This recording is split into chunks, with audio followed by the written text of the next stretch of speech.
ইসরায়েলের পশ্চিমের দেশ সাইপ্রাস থেকে তেল আবিবের দূরত্ব 200 মাইল, কিন্তু এই দূরত্ব এখন আর কিছুই নয় ইসরায়েলিদের কাছে।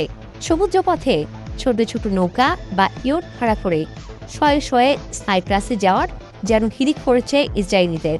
রোমানিয়া কিংবা গ্রিসে যাচ্ছেন এমন ইসরায়েলিদের সংখ্যাও নেহায়েত কম নয়। হঠাৎ কি এমন হলো যে শয়ে শয়ে দেশ ছেড়ে চলে যেতে চাচ্ছেন ইসরায়েলিরা?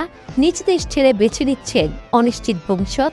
মিডল ইস্ট আইয়ের এক বিশ্লেষণে বলা হয়েছে, ইসরায়েলে এ ঘটনা নতুন নয়।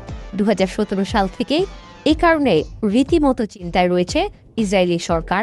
1948 থেকে 2015 সালের মধ্যে নাকি দেশটির 7,20,000 মানুষ অন্য দেশে যায়, যাদের আর কখনোই ফিরতে দেখা যায়নি। 2023 সালে গাজার সঙ্গে যুদ্ধ শুরুর পর থেকে 82,000 ইসরায়েলিকে দেশ ছাড়তে দেখা গেছে। তবে ইরানের সঙ্গে সংঘাতে জড়িয়ে পড়ার পর থেকে নাকি এই সংখ্যা মারাত্মক হারে বেড়েছে। এমনকি 2022 সালের দিকে একটি ঘটনায় রীতিমতো তোলপাড় শুরু হয় বিশ্বজুড়ে। ইসরায়েলি পত্রিকা মারিফে বলছে, যুক্তরাষ্ট্রে পাঠানোর জন্য দেশ ছাড়িয়ে একসঙ্গে বলে একটি গ্রুপও তৈরি হয় ইসরায়েলে।